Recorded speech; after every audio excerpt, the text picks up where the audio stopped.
Hey, everybody, and welcome back to another episode of Into the Arena. I'm Sean Corcoran, CEO of Men for Life, here again with my co-host, Andrew Wood. How are you today, Andrew? I'm good, man. I'm good. I love these conversations before we record. It's always fun. We have been logged in for an hour, Yeah. talking to each other about things that we weren't sure that we wanted to talk about until we got into them, and that's probably how this is going to go as well. All right, so today we have decided that we want to bring up a friend of ours. As many of you have seen this. Many of you are familiar with him. Our good friend Steventhen Holland, who has been a pro-life speaker and a worship leader. He's a great husband and father, and he's been just traveling the country, trying to save babies and raise money for pro-life organizations. And then I know that with you, Andrew, and a couple other people, he put together, another service for pregnancy center executive staff, the We See You retreats, and he just really has a heart for people, for God's kingdom, and for life. And he had a stroke last week, Yeah. and I know you have been in contact both with Steventhen and with his wife Rachel more than I have. So if you want to share a little, and then we can say a prayer, ask for prayers for him. There is also a GoFundMe page. Steventhen is the sole provider for his family, for his wife and his three girls, and I know that they can use all the help that they can get right now, both in prayer and in any financial help that anyone's able to give. Yeah, I would just encourage folks. I mean, this is this is an incredible human, and he does such great work for ministries across the country. In the pro-life community, he's a fixture. He's been an encourager to me personally, just from a personal standpoint. If he was ever in Tennessee or close to my house, he would send me a message. Hey, let's go grab breakfast. Let's get together. Reached out to me about the We See You retreats. He just cares deeply about the work that we're doing. And when I got that phone call last week, was certainly not expecting that one of my buddies, it's one of those things, Sean. I feel like we're still super young, and maybe we're not. I don't know, but we're reaching a point in our lives where we're going to get these calls, and it was a shocker. And Steventhen is in good spirits. I spoke with him a few days after, and he's at home now, but they're dealing with the ramifications of what's left, and rehab, and getting mobility back, and just different things that are coming. They believe that, and we believe and trust the Lord is very much involved in this, but doctors have said they believe he'll get his full mobility back, and things like that. But it's going to be a work in progress. And so I would just encourage folks to pray for Steventhen and Rachel and the three girls. And if you feel led, help a brother in a time of need. This is what the church should do. This is what friends should do. God forbid something ever happened to me or you, Sean. I want to know that people are reaching out and helping my family, helping my wife and my kids, and doing that. So I know Sean's going to put the GoFundMe link in the description or in the notes, and I would just encourage folks to go take a look at that. Help this family out, a family that's helped so many people out across the nation. And we just pray with everything. I know Steventhen loves to speak. He loves to sing and worship, play the guitar. And my prayer selfishly is that he'll be able to do that again. And I don't have the talent to play a guitar. I can talk. That's about it. But the Lord has used Steventhen in a lot of ways with playing music, singing, and worshiping. And I pray that he'll be able to be back on the road and doing that very soon. Amen. All right. Beyond that, we wanted to talk about the upcoming pro-life conference, Heartbeat International. I know that you, Andrew, will be presenting a workshop. I'll be presenting a workshop, and kind of share with people, what it is we'll be talking about, what they can expect when they get there. Yeah, I think, it's crazy that we're already in. This is another sign that we're old. I'm already saying, I can't believe it's March, Yeah. But it is, man, not, so at the time of this recording, it's not next week, but the next. And so I'm going to be leaving next Thursday. I got to speak in Valdosta, Georgia. I'm leaving there and then going to Cincinnati for the Heartbeat Conference. And my workshop is on the Friday. It's on the tail end of the conference, and then I got to get on a plane and go to Texas and speak at an event down there. But yeah, my time there is going to be, my workshop is Rooted, Rested, and Renewed, I think is the title. Something, it's got 3 R's. It's about rest. and it's kind of like that we see retreat mindset. We go out and we talk to folks and we see the heaviness that pregnancy center directors and staff and volunteers are carrying. And I just felt like we needed a workshop to kind of get back rooted where we needed to be. And I have some questions that I'll pose to the folks in there. And if you're going and have already signed up, there'll be a virtual workshop as well. So even if you're not there, you can watch it. But if you're going, I put in there a slide deck and then some other notes that'll be helpful for you either before, during, or after the workshop. But my prayer is that we go, and I'm kind of glad it's on the tail end, because everybody's going to be drinking from a fire hose the whole week, and conferences like that usually kind of get you overwhelmed. So my prayer is that when they come into that workshop, we can just take a moment, take a deep breath, and go, it's okay.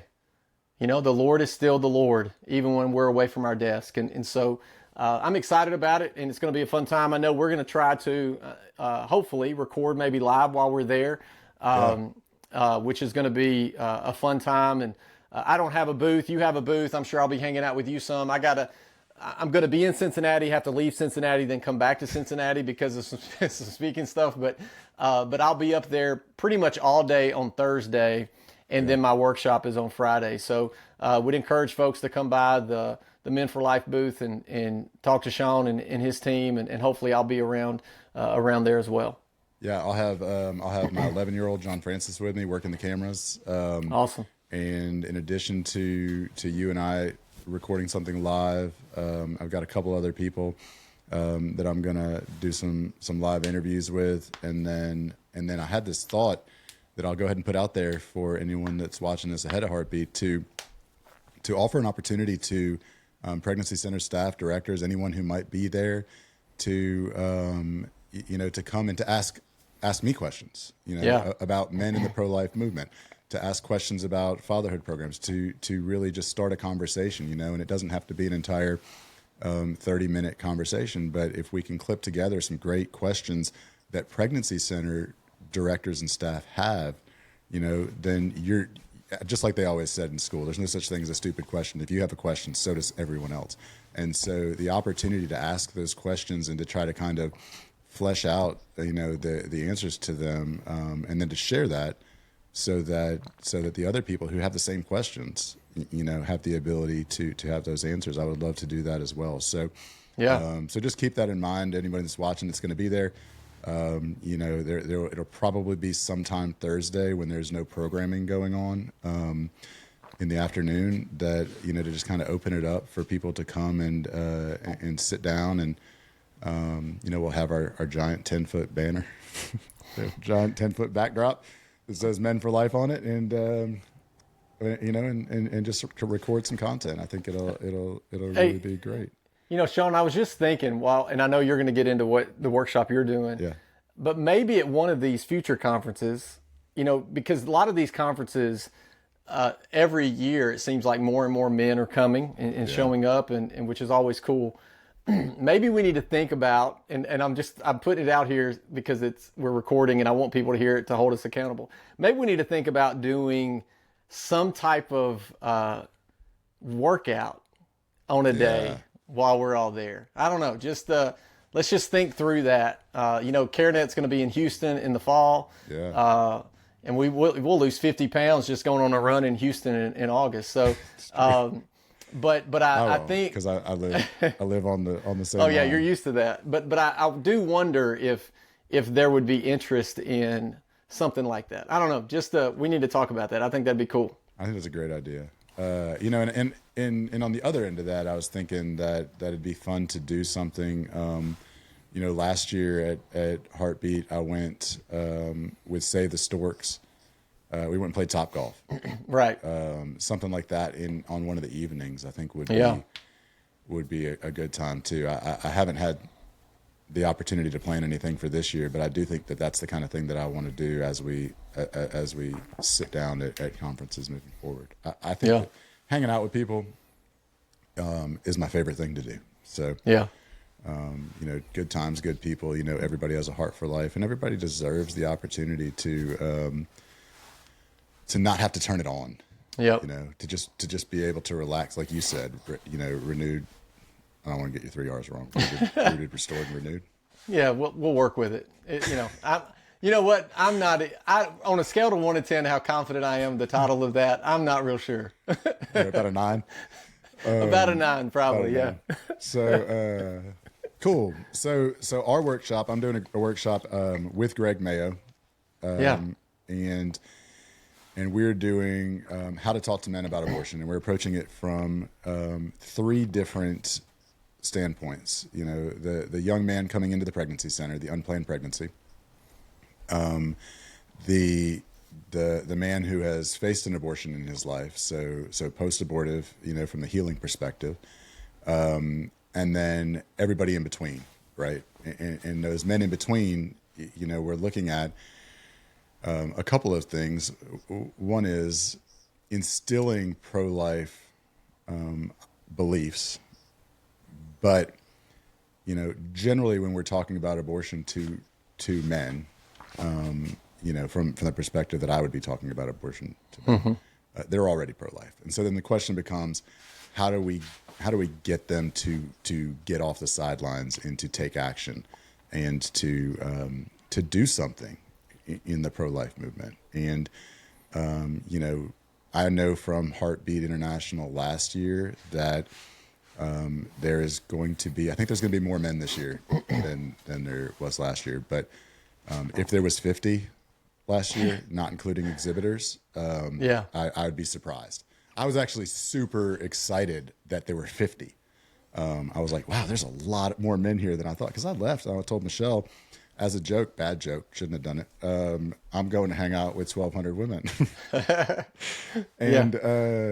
and that's really what it was. But there was a lot more men than I expected, and it was really cool to see that. And I think there's going to be more men this year. I think there's 1,600 people currently signed up to go this year. So that's going to be a big conference, and that's really exciting. I guess there's something to be said about being right in the middle of the country.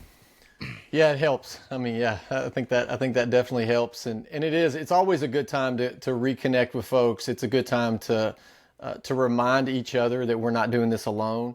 That right now there's a lot of pontificating about division and who's right and who's wrong. And when we come to things like this, it's a chance for us to go, man, it's just refreshing to know that I have a friend doing this work in Idaho. It's refreshing to know I have a friend doing this in Cincinnati. It's refreshing to know I have a friend doing this in the belly of the beast there in Colorado and in Grand Rapids, Michigan. And the list goes on and on. And I think for me, it's always encouraging to walk away from those conferences and go, man, when those moments where I feel like we're kind of, I'm alone, we're not alone. And it's a beautiful thing to see that many people come together. And my prayer is that we wouldn't let some disagreements or distractions take us away from the good work that's being done. So I'm looking forward to being up there with everybody, looking forward to seeing you and recording and hanging out. And it's going to be a fun time. But I do think we need to think through at some point a workout strategy with anybody that wants to participate. I think that would be fun. That'd be a good time. I agree. We might still have time to try to figure something like that out. I don't know how he'd promote it, but I don't know. Maybe we just start looking toward Houston, because I don't know. Smarter. Yeah, I don't know if we have time to get something together. I have a tendency to get really excited about things and say yes, but I do think it's possible to get something together for Houston. I do think that's possible. Yeah, for sure. Yeah. So how did you come at your topic? I think that's an easier question for me because because the organization I run is literally called Men for Life, right? So Right. talking about abortion with men is Kind of what you do. what right? I do when I wake up in the morning. Yeah. But how did you come to, especially for those people who may not, you went from being the director of church engagement for nationally for CareNet to running AHW Ministry Advisors. Right. So what brought you to, hey, this is what I think that I want to talk about, and why this will provide value to the people who are there? Yeah, for me, often when I would put proposals together for workshops, it was either very specific how to raise money, or it was very specific church engagement because I was on staff at CareNet, and that was kind of expected, and that's what I did. Kind of like with you, Men for Life. You kind of need to do that. But for me, there was a time, I don't know, probably 6 or 7 years ago, I was in a room full of seasoned pro-life folks, and there was a guy leading the conversation, and he had gone through burnout. He was older, and he was pretty much just like sharing with us, hey, I don't want this to happen to you. And he said something in that meeting that I've carried with me. I haven't always lived it, but I've carried it with me since he said it. And he said, success is sitting on the bank of a river in the middle of the day and not feeling guilty about it. And I remember thinking, oh, wow. And here's the thing. It's not some of us may be like, I have no desire to sit on the bank of a river. Well, what is that thing that you could do in the middle of the day and not feel guilty about, that you enjoy? Maybe it's reading a book. Yeah, reading a book, going for a walk, something like that. And then when 2020 hit, I had this moment of, I was in the worst health of my life. I wasn't getting any younger. We were taking care of some things with life insurance, and that's why I had to do a physical, and everything, it just wasn't good. And then I was sick, and we were eating supper one night, and I say this sometimes when I go speak. My wife looked at me and she said, "What's wrong with your face?" And I said, "Nothing. What's wrong with your face?" But the half of my face was drooping, and I got Bell's palsy, and which is due to stress, and we were, 2020 was a stressful time for a lot of folks, and I wasn't healthy either. So it was like stress mixed with poor eating, poor, health, all those things. And it lit something in me of like, I need to get motivated and take care of some things. And it wasn't just eat better, exercise. It was create margin in my life.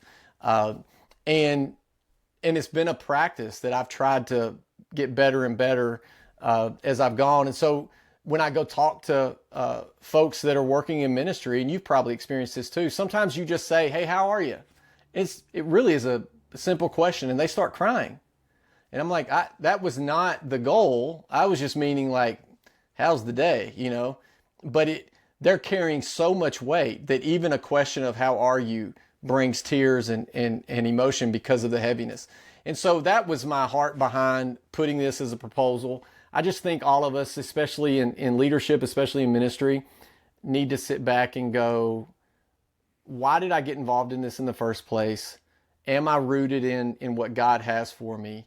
Have I gotten away from, and now I believe I'm the God, I'm the one that can control everything, or do I still trust the one that brought me into this work in the first place?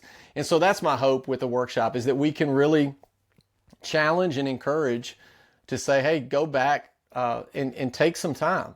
I had a conversation with somebody at the CareNet conference last year, and she told me recently, she said, because of you, we took a lot more time off at Christmas this year. And it was because she came to a workshop, and I said, I get it. We all want to save as many as we can, but if you're not pouring from a full cup, you're not doing anybody any good. And again, it goes back to, do you trust God can still take care of folks even if you're at home? Or even if, that doesn't mean we get lazy. It doesn't mean we close our doors. I'm not saying any of that. what I'm saying is you're going to be at a lot better place to serve when you're at a healthy place. And so that's my hope. And so I'm excited that Heartbeat accepted it, and I've already recorded the virtual one. So I got, it's one of those things that you're just sitting there for an hour on in front of a camera talking to nobody. And so I already got that one. I'm looking forward to seeing people in the room, for sure. Yeah. And look, for anyone who thinks, I'll just watch the virtual, who's actually present, I know many people are going to be participating virtually. But for anyone who thinks I'll just watch the virtual, if you're going to be present, I can tell you, especially from the perspective of the recording that Greg and I did, that the live version is going to be completely different. We just decided, hey, we're comfortable filming it like we did it like this. We filmed it like a podcast and just had a conversation because that's where we're comfortable. And and I think the first draft usually isn't as good as the final version. So what we present and then the opportunity to ask questions live, I think is huge, because we in ministry, like they're in ministry, right? The people who are at the conference are in ministry, but we're in ministry to them. And just like they can do the best job they can do by having conversations with the people they are ministering to, so can we, right? Yeah. And somebody might ask a question that we hadn't thought of, that they are not the only person that has that question, Right. And so anyway, I think definitely show up to the live of both. What time is yours at on Friday? I'll tell you. Give me a second. All right. It's that Friday. What is that date? The 27th. Yeah. At I think it's 10:30. I have on my calendar 9:30, but I'm in Central Time. Cincinnati's Eastern Time. Yep. So I believe it's 10:30. Okay. So you got the morning session, and then there'll be lunch. And then, and that's great. After you go to Andrew's and you get refreshed and renewed. That's right. And then you eat some lunch. You can come to mine at 2:00 to close out your conference experience. Yeah, to talk about the real light subject of men and abortion. It'll be great. It's funny. I did a 45-minute podcast interview this morning on the topic of men and abortion, men in the pro-life movement, and in that light topic, it was an hour and a half. Yeah. That 45-minute conversation lasted an hour and a half. When we finished, he looked at his producer and he said, "Is that the longest we've ever gone?" But it's a big deal, It's something that everyone recognizes is important, but that nobody's been doing. For on a big scale. And so the idea of how do we do this, I think, is really important, especially for women. When I say nobody's been doing this, I certainly don't mean I'm the first person ever to broach this topic. What I mean is, from the perspective of the 90% women who will be there, it's good questions to ask. Like how do we do this? And many times the answer is, you need to get that first man. Yep. And let that man connect with men. Yeah. Sometimes it is just doing it. That's Kevin DeYoung he's a pastor. He's got a book called Just Do Something. And the whole premise of the book is, yes, pray about it. Yes, talk to your mentors. Yes, do all those things, but don't just do those things. Go do something. Yes. Do something. And so I think that's where I had a conversation the other day with someone, and that was she was like, "What do you think the next step is?" And I was like, "Do it. That's the next step." Like you're going to mess up and it's not going to be perfect, but you're going to make corrections. Yeah. But we have to get to a place of going, we need to do this. Yeah. And that's what's been exciting about kind of being in this movement and seeing folks go, we're going to try it. And if it works, great. If it doesn't, we'll make adjustments and we'll shift. And But the ultimate goal is that they would come to know the Lord, that life would be chosen, all those things, that men would step up, be better husbands, be better dads, be better co-parents, be whatever it may be, that women would step into their role as mom and wife. And if they're a single mom, that there's folks that are going to come around and support.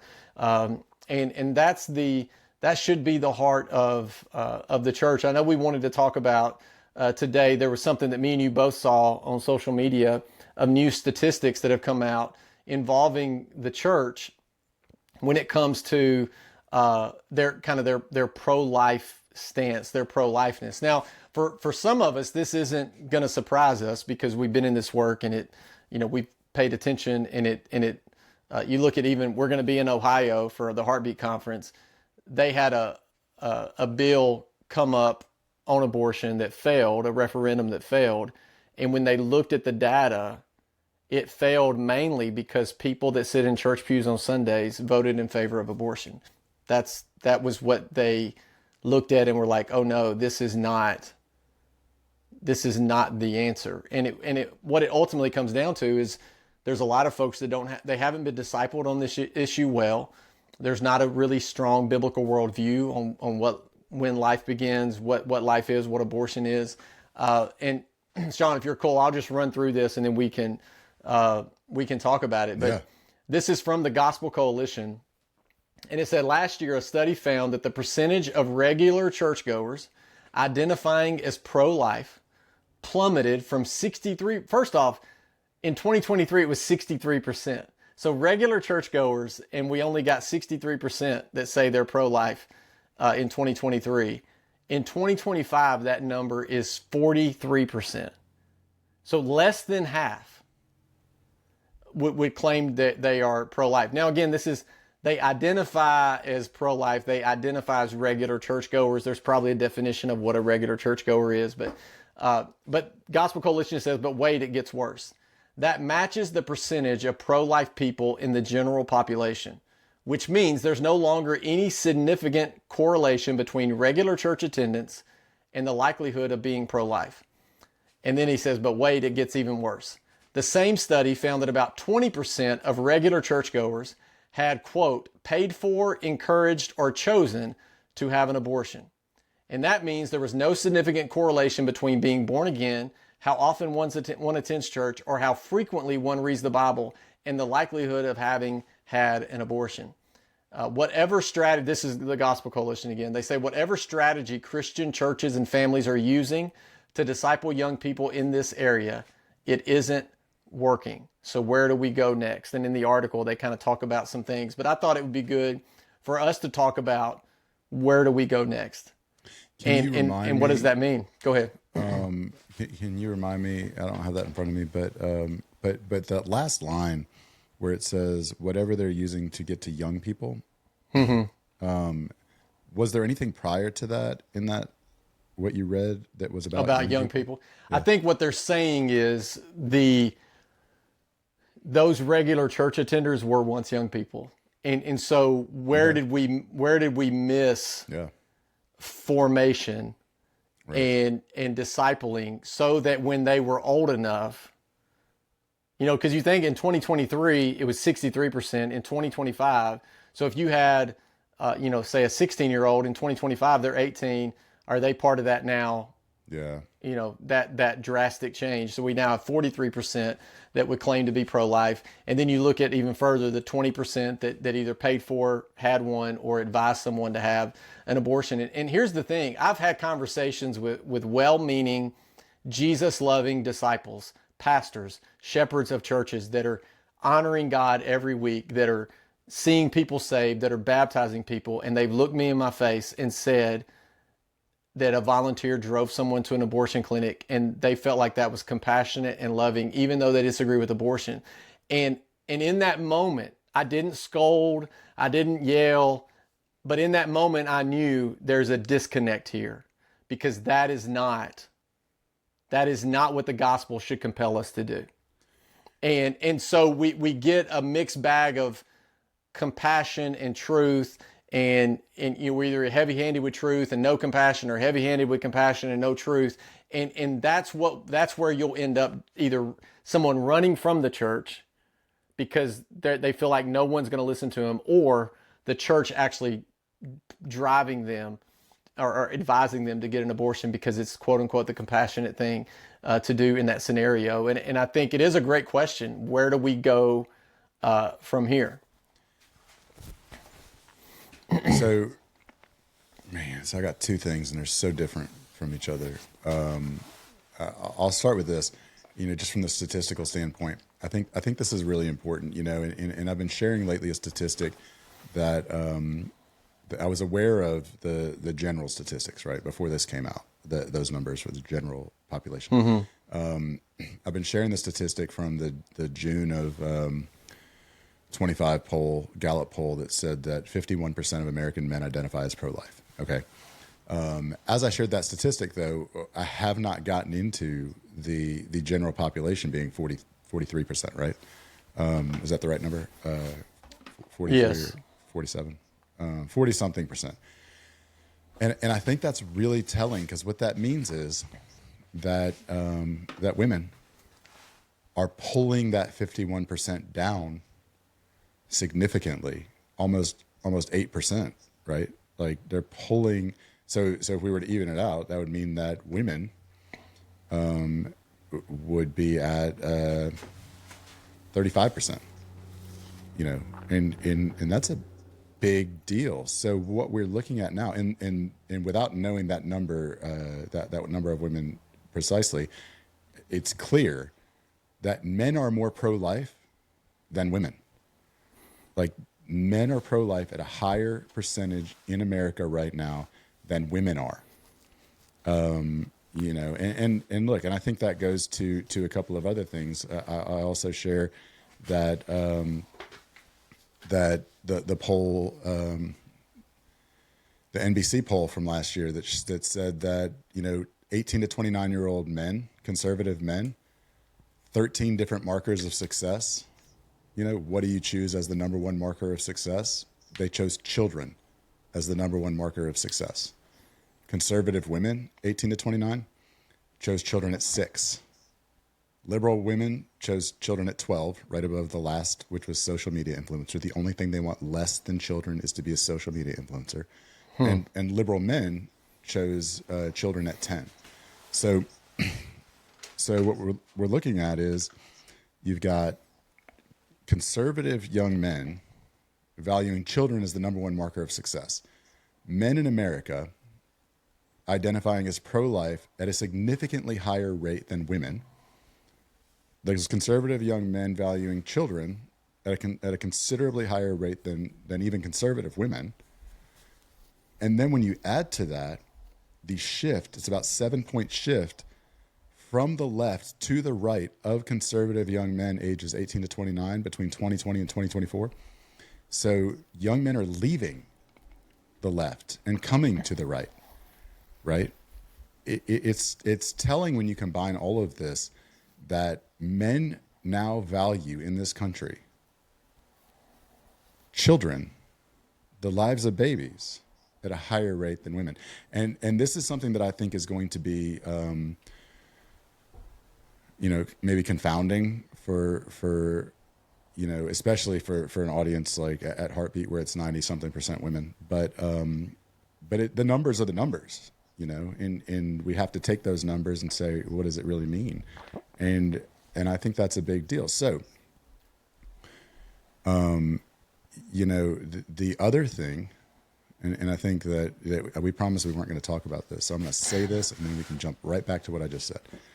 But when you talk about somebody saying from a church, that somebody from our church drove this woman to get an abortion because it was the compassionate thing to do, right? And then you're saying we're missing the mark, and I think that's a big deal. And in this division, which you briefly referenced earlier, okay, I think that is the same issue that we are facing. I think that we are facing the issue where we are losing sight of the baby and focusing on the woman. And I'm not suggesting that we shouldn't have compassion for women who are either faced with an unplanned pregnancy, for women who need healing from abortion. Like I'm 100% on board with all of that.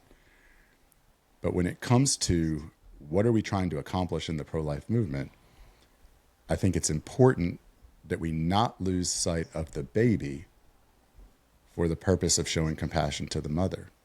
And so it just made me think of that whenever you brought up, this is compassionate care, killing your baby. But we're identifying this from a church's standpoint as compassionate care. So all that to say that it's really the church that is leading or losing the charge that is also impacting, that division. It's crazy to me to think that men in America are more pro-life than women.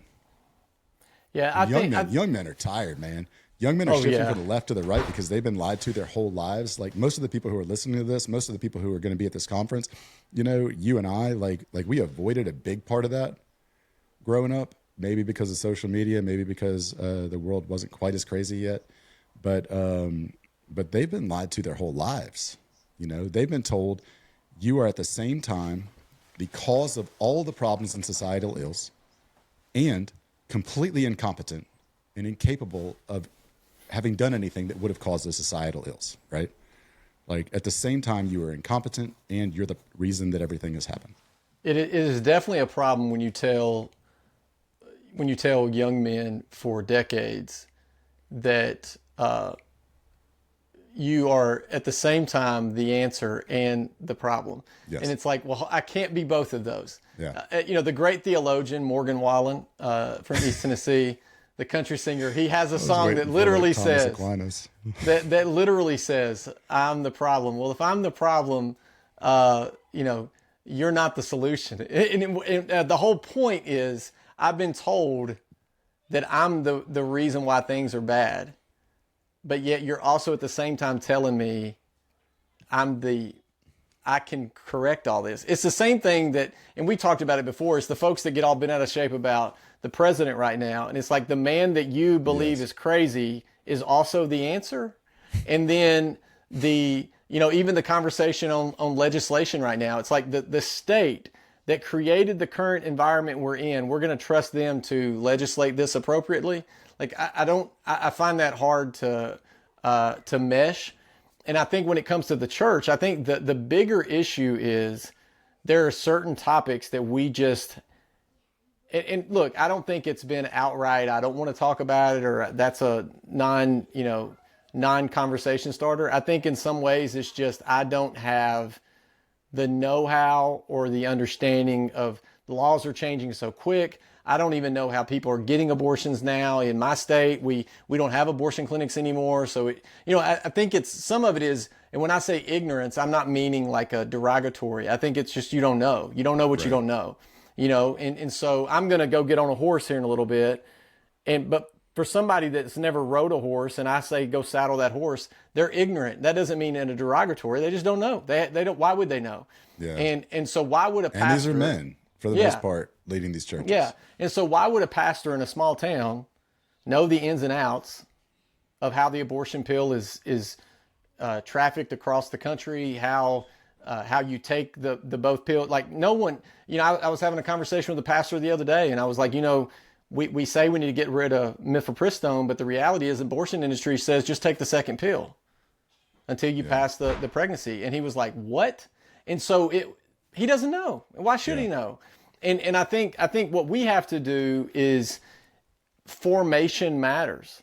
And so that means for me and that means for you, it means our home is the first disciple making place. So we got to help. Some people say, you're going to indoctrinate your kids. Yeah, I am. And so we're going to create disciples in my home. Literally why God put me here. Yes. And so we're going to care about the formation of our children. So when they step out, that they do have a biblical worldview on abortion, that they do have a biblical worldview on truth, that they do have a biblical worldview on sin and on compassion and on mercy. And look, I don't have to make it up. I can take them to Jesus and the woman at the well and say, here it is. Beautiful picture. Woman at the well, Jesus says, where's your husband? I don't have a husband. And she was hoping, like everything, the conversation would end there. And Jesus says, you're right in saying you don't have a husband. And the man currently in your bed is not your husband either. What did he do?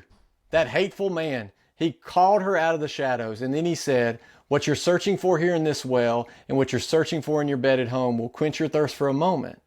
But what I have for you will quench it for eternity. And then she became an evangelist of the good things of God. Why? Because her life was transformed forever. He just did what we need to do. Truth with compassion and mercy. And the church, I think, what I'm seeing is there's congregants, there are Christians that are hungry for truth to be preached and compassion and mercy to go right hand in hand with that. And there's some pastors I've talked to that are like, well, I'm a little nervous, and I'm going, there's nothing to be nervous about. You know, I promise you, your people are hungry for this. And you can look at certain churches and pastors right now that are willing to do that, and they're flourishing. Now, we don't want to base things just on numbers, but they're flourishing because they're speaking boldly and also loving and serving, and they're giving money away, and they're missioning. They're serving nonprofits in the area. They're taking care of pregnancy centers. They're bringing women in. They're helping men to understand all of this. And I think sometimes too, it's not just as easy as it's not just men may be more conservative or more pro-life. I think we've created from a spiritual standpoint, the enemy has been doing this. He's been playing the same game since the garden. Like, that is what he does. Drive a wedge between men and women. So it doesn't surprise me that when you look across the board, that it's kind of flipped, and there are more men saying, I want children and marriage, and I'm conservative, and there's less women saying the same things, because the wedge is just driven. And the devil could care less who is more conservative and who is more liberal. Right. The more divide I can create, the better. And so I just think we have to, even when it comes to marriage numbers, if we're showing our kids a version of marriage that makes them go, gross, I don't want anything to do with that, that's our fault. Yeah. That's not culture's fault. That's not the Bible's fault. That's my fault. If I'm showing my kids that parenting is a train wreck, that's on me. That's not on them. That's not on the culture. Like, what are we modeling so that our hope is they're wanting what we have? Yeah. That's the legacy. And so I just think as the church, as the body, and we talked about this before we started recording, we got to get our house in order. And if until we get our house in order, we can't expect a lost culture to change. The numbers show it. You know, if there's 43% of regular churchgoers say they're pro-life, and that's men and women. They didn't give a breakdown on male to female, but if 43% of regular churchgoers are saying they're pro-life, maybe we need to forget about the culture for a second and get our house in order and get some things straightened out there. That's a problem. I mean, that's a giant problem. And then we wonder why we lose referendum after referendum, why bills don't get passed. Why? Because we don't have a majority anywhere. Right. I realized as we were talking that I misquoted that statistic. I said 51%. It's 54. 54% of men in America identify as pro-life. 41% identify as pro-choice, which is a huge split. But you know what you're talking about reminds me of something that I talk about often, and something that I probably have brought up on this podcast before. But it's Cowboy Dwayne, right? And Cowboy Dwayne says, the end result. He says, this country's only as good as the churches in this country, right? Get your house in order. That's what you're saying. The churches are only as good as the families that make up those churches. Those families are only as good as the marriages that those families are built upon, and those marriages are only as good as the husband and father that God built those marriages on. As goes the husband, so goes the marriage. As goes the marriage, so goes the family. As goes the family, so goes the churches, and as goes the churches, so goes the country. And I think that's what you're saying, right? Is is that, and look, and I think it goes both ways. I think that the men lead everything, but I also think that men take cues from the church. Mm-hmm. You know, it's like it goes both ways.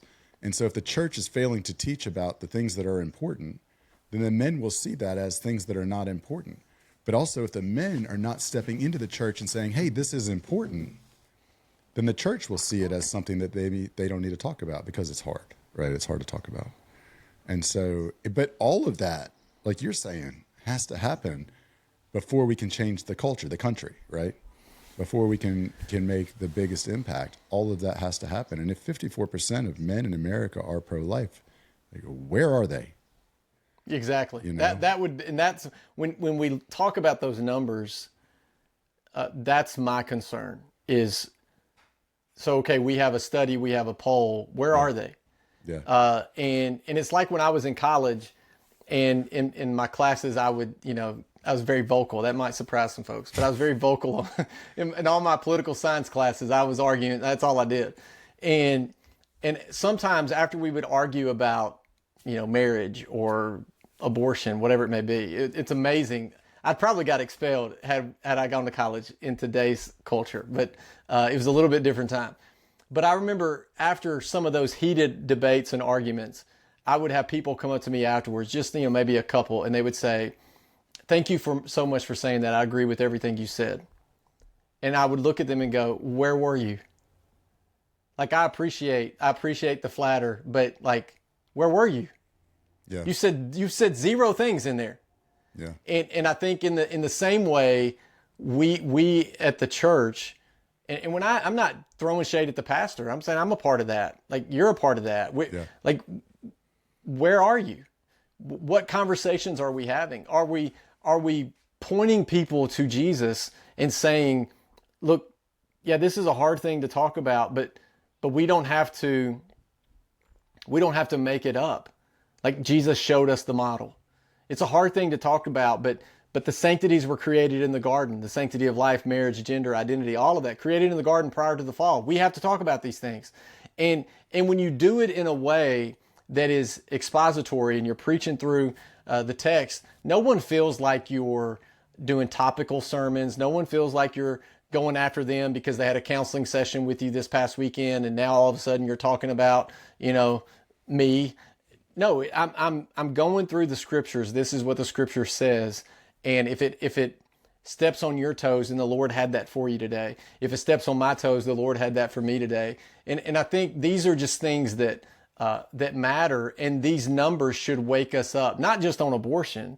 Like, again, it's not just, we only want to disciple these folks on the issue of abortion. No, we want them to have a biblical worldview on everything. Everything. Yep. And then when people are like, oh, well, leave your Bible, leave your Jesus at home when you go to the voting booth. And I'm going, no, I can't divorce myself from my faith and walk, that'd be like me saying, well, leave your left nonsense at home when you go in the voting booth. Right. They're not going to do that. So it's something that we have to say, no, this is who I am. This is my identity in the Lord. And what this is going to do is determine who I am as a man, as a husband, as a dad, as a church member, as an elder, as a pastor, as a ministry leader, as a citizen in our community, like as a neighbor. Like, all of these things matter. We do want to be compassionate. We do want to show mercy, all of those things. But we don't do that at the expense of saying, go and sin all the more. I mean, Paul literally says, just because grace abounds doesn't mean you sin all the more. Like, it's spelled out. I didn't make this up. Like, these are things that are spelled out for us, and we overcomplicate it. And we don't have to be, this is what sometimes bugs me is there's people that, like, they wear it as a badge of honor. Like, well, it says the world's going to hate us. And I'm like, yeah, but even I hate you and I'm a believer. So what does that mean? And so and I don't, but you know what I'm saying? And so like, that doesn't mean you should do it in a hateful way. Yeah. Like, we shouldn't be jerks. Like, I don't think that's what we've been called to be. I think we can we can speak truth. We can be compassionate.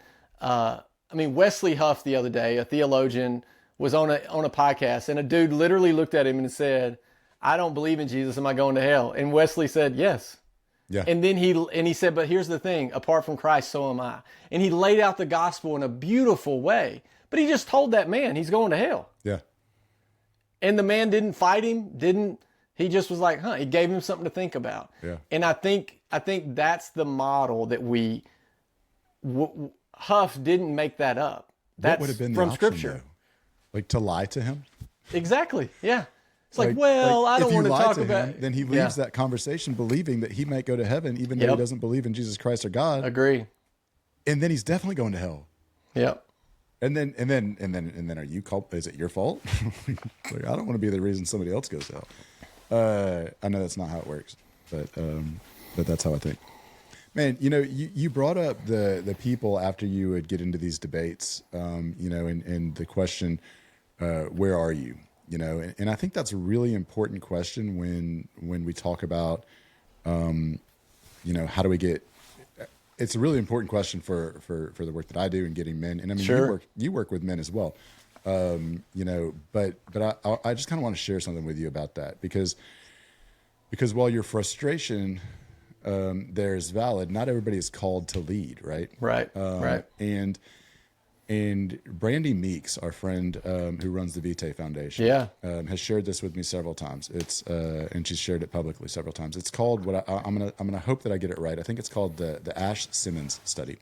So the Ash Simmons study, what they did was they would bring in 4 people. Okay, now only one person was being studied. The other 3 people were plants. Okay, but nobody knew that. I mean, the person being studied didn't know that. And so they'd show them a card that said A, B, C, right? Short line, middle line, long line. And then they would show them a separate card and say, which one is this? All right. And it was clearly the long line. All right. But the 3 plants would say A, the short line. Mm-hmm. A. The 4th person, the person being studied, 100% of the time, because of the social pressure, would say A. So unwilling to speak the truth, knowing that it's the truth, because no one else is speaking the truth, or because everyone else is speaking falsehood, right? Yep. And then what they did was they put in one person to give the correct answer. So they got 2 people giving the wrong answer, 1 person giving the right answer, and all it took was that one person giving the right answer. 100% of the time, the study participants gave the right answer. And it's just evidence of social truth, or social proof. So I say that to say, it just takes one person speaking truth for other people to feel confident speaking truth. And so, while where are you? That's I asked that question first, right? Yeah. If there's 54% of the men in America are pro-life, Where are they? Is a valid question, right? I spend a lot of the time that I'm talking pointing out the failures of masculinity, pointing out the things that men are not doing or have not been doing for however long that have led to a lot of these social things, particularly abortion.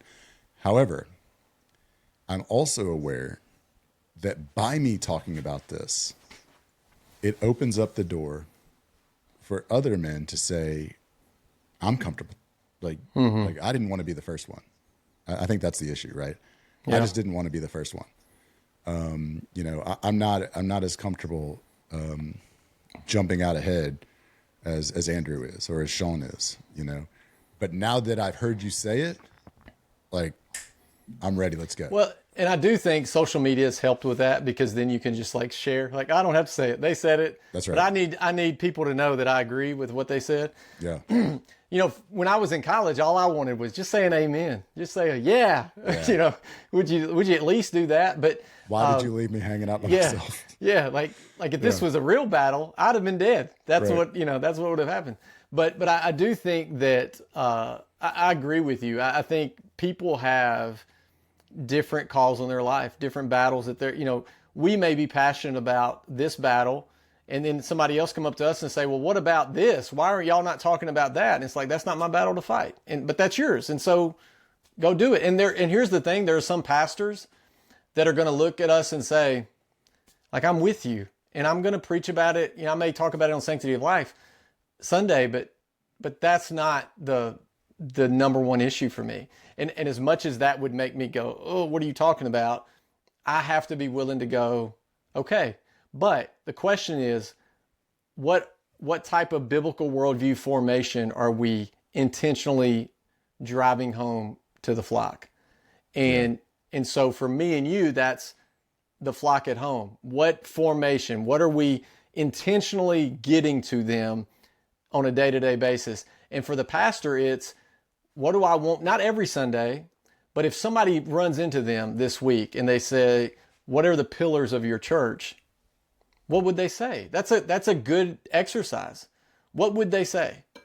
And I've seen it done like this. I heard someone say, he said, ask the whole congregation, if somebody is facing unplanned pregnancy in here and they wanted an abortion, where would we tell them to go? And I would bet you the most folks, even if you said, look, I know you're pro-life, but if you were just had to give an answer, most folks would say Planned Parenthood. But if you said, okay, now they're facing an unplanned pregnancy, where will we send them to get help? Some of those same people would say Planned Parenthood. Some of them would say the local pregnancy center. Some of them may say, I don't know. Some of them may say the ER. Why is that? Because we haven't intentionally driven it home to the folks, hey, if someone in our congregation, in our community is faced with this scenario, here is what we are going to do, period. And then you have folks running to the church and not running away from it. Because I know I can go and I'm going to get the support and the help I need. It doesn't mean they're going to water down truth, but it means they're going to say, hey, mistakes have been made by all of us. And Jesus went to us on the cross for us on our worst day. And we're here for you now. And we're going to do everything we can to come around you and make sure that you have an OB and make sure that you have the things that you need. Like if a church just openly says that periodically, this is what we're going to do. Then when that issue comes knocking at the door of somebody in their congregation, they're not going to say, I can't tell folks at church. They're going to go, you remember the pastor said, if we're ever in this situation, here's what they will do. Like it changes everything. Yeah.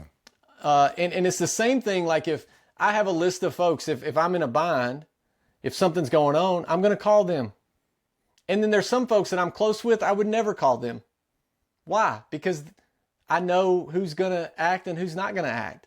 And so what are we believing about the church that we're a part of? And if we're not helping form that and let it be known, then they're going to form their own belief system, which is why some Christians that go to church every Sunday believe Planned Parenthood is a good place. Yeah. Yeah, I think that's a really good point. I'd never heard that brought up that way. So I think that's it, right? That's the heart of it. Like if we never talk about it, then that's the issue. It's not that we should talk about it every Sunday, right? It's that, and that's something that people have said to me, like, well, they can't talk about it every Sunday because there's other things to talk about. Well, yeah. No one is telling them to talk. Like, well, I would also love if they would talk about gender issues, right? There's a lot of things that the church is failing to talk about, but, and look, as we're talking through this, I'm realizing how I'm culpable, right? Because there are very few people who would complain about their church refusing to talk about abortion as much as I complain about my church refusing to talk about abortion. And you know how many times I've been to talk to the priest? Like none, because I spend all my time talking to everyone else about how the priest doesn't talk about abortion. I don't have time to go talk to him because I'm complaining about him all the time. And that's a failure on my part, right? Like that's that you and I've talked about how how people jump on social media threads and criticize or complain to their friends about their friends' lives, but don't just pick up the phone and call them, and so that's given me something to move on, right? To take action, like you said earlier, which I think is super important. I would challenge any pastors too in an encouraging way, just as a thought exercise. If somebody, and I'm not talking about somebody that just visited your church on a random Sunday. I'm not talking about that person, but somebody that's a member of your church. They're involved. They're with you. They've been there. They're in small groups. Their kids are in the kids ministry, all that. And if we ask them, hey, where does your pastor stand on marriage? Where does your pastor stand on life? Where does your church stand on these things? If they're not able to quickly respond, I would just say that's a blind spot I need to work on. That's all. I sat down one time. My daughter was at dance class. Somebody in the lobby, a woman looked at me and she saw my name badge from the pregnancy center and was like, "Oh, you work at Hope Resource Center." And I thought, oh boy, let's see how this is gonna, this is gonna go. My daughter's gonna be kicked out of dance now. And we started talking, and she'd been a part of a local church. That local church was a partner of ours, and she just looked at me and said, to be honest, I'm glad you said they're a partner, because I really didn't know where they stood on the issue. Yeah. And I thought, what a blind spot of a God-honoring, theologically sound church that I know, that somebody that has been going to that place for half a decade didn't know where they stood. Yep. And so all I'm saying is, I'm not telling you to preach on it every Sunday. That's not my call to make. Right. I'm not the shepherd of that flock. What I'm saying is, those are things we should wrestle with. It's one thing to say, I kind of like to keep my people on their toes of, am I, what my political affiliation is and all that. But when it comes to these solid, like marriage, abortion, kind of the gender biblical ideology, truths. All that, the biblical truths, there should be no hesitation that they're like, oh yeah, no, they're on board. And that's just something we should, all of us. I mean, even we as folks that aren't pastors of a church, does my social media, does my platform, does the conversations that I have clearly show people where I stand on biblical truths, not where I stand on the next election, not where I stand on the next football game, but I'm saying, would people be able to say, oh yeah, that, they believe X, Y, and Z. I just think it's a good practice, and it's healthy for us to wrestle with those things.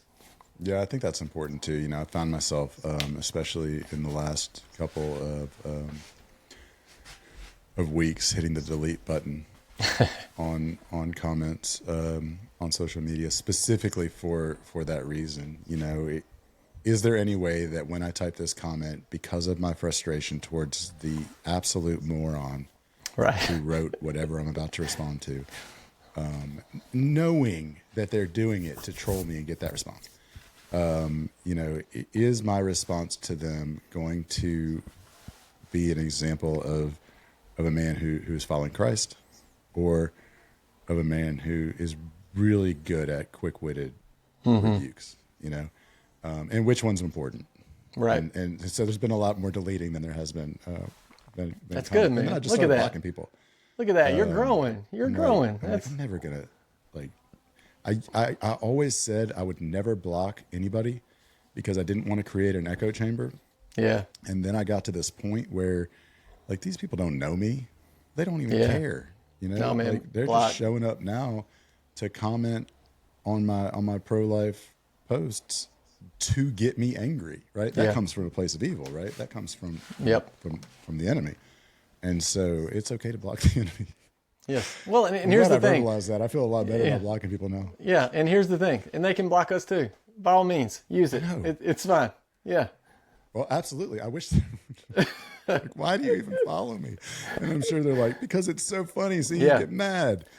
Well, I don't. Well, look, if it happened in real life, if you're out to dinner, and some rando comes up and is starts ranting, you're not going to go, hey, have a seat. No, you're going to say, no, you're blocked. You're not, we're not going to continue this. Have a seat so I can try to change your mind. Yeah, While you're not going to do that. Yeah, your yeah. wife's going to go, what are you doing? No, That's right. No, they cannot sit down. Let We're me not invite having you this into my conversation. No, it's a really good point. Man, I appreciate this conversation. I think I think it was good. That there was a lot of good stuff here, and I hope for everyone listening that you got something out of it. And for anyone that will be at Heartbeat International, come by. If you can't make it to my or Andrew's workshop, then change your schedule, and you need to be at our workshop. That's right. But if you really can't make it, at least stop by the booth. I know that Andrew will be by there as much as he's able while he's in town, and we'll have some cool things going, and I would love to have some conversations. Yeah, man. We'll see you soon. All right. Talk to you later.